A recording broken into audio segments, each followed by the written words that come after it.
जय जगन्नाथ दर्शक बंधु मु संजय मु स्वागत करुच्ची आपण प्रिय ओडिया यूट्यूब चैनल ओडिशा ट्राभेलर।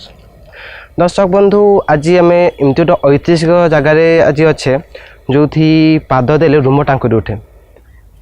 इठी परिचय निजे माटी ही दे दिए ता गामुछा ही दे दिए खोर्धा पाइक माटी वीर माटी आउ तार अधिष्ठात्री देवी होती माँ बरुणी।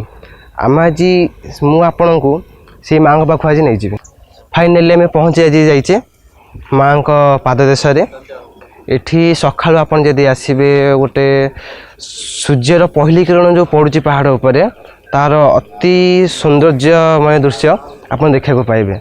आ बहुत आपन को शांति भी लगे यही पक्षी मानकर गुंजरण शब्द आ ये सबुज तट सबुज परिवेश आपन को बहुत उल्लासित करिवो।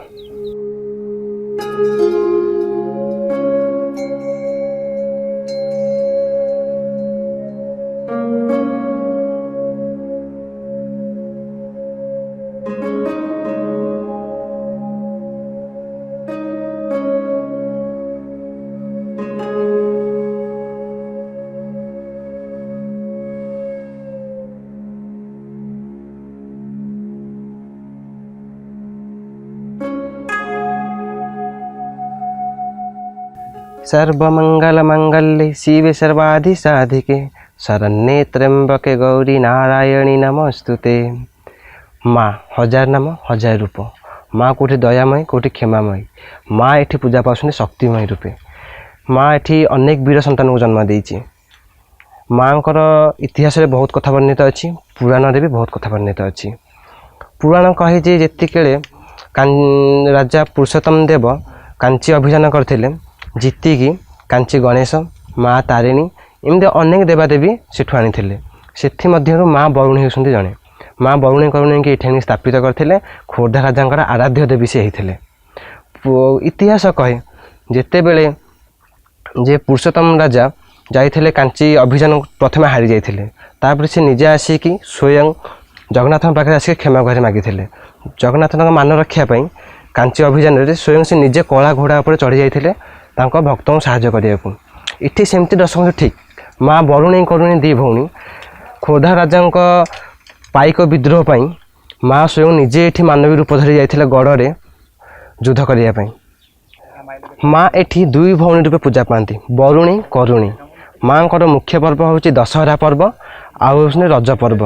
यही टाइम जनसमागम बहुत हुए आ बहुत लोग बुलाबुली करने आसती। सब मनीष प्रकृति प्रेमी और सबुज परिवेश प्रेमी। माँ भी एथुर केमती बर्तिबे। माँ एठी एते भल पाइसेंती बरुणी कोल रहिबा पाद देश सबुज भरा परिवेश शांतिपूर्ण आ सबुठ बड़ कथा एठी गोटे झरणा बही जाइए कुलकुलनाथ देकी माँ को पाद स्पर्श देकी। से झरणा ना ओडिशा रे बहुत कम जानते ता ना हूँ आकाश गंगा। फाइनाली आम चल चलिक आसिक पहुँची गले पहाड़र शिखर उपरे। दर्शक बंधु पहाड़ उपरे गोटे बढ़िया जिनस अच्छी सेटा हूँ गोटे पौराणिक अनुसार सीताकुंड अच्छी आ पंचुपांडव गुंफा अच्छी। मु आपण को एबे सेठी नहीं जावाक चाहूँगी। एठी गोटे बड़ भल जिनस देखा पाइबे प्रचुर बेत गछ शागवानी गछ प्रचुर मात्रा जंगल मिले। आम पहुँची जाइए सीताकुंड पाखे। भारत वर्ष में जिते रामचंद्र वनवास जाते अनेक जगह बुली तन्मधु खोर्धार आमर अच्छी बरुणी पहाड़ से पहाड़ पर माँ सीता को आवश्यक अनुई श्रीरामचंद्र गोटे कुंडटे खोली देते ना रही सीताकुंड। बंधु आम सीताकुंड देखिले बर्तमान आप देखुं मो पछपटे गुंफाटा आ ना हूँ पंचुपांडव गुंफा।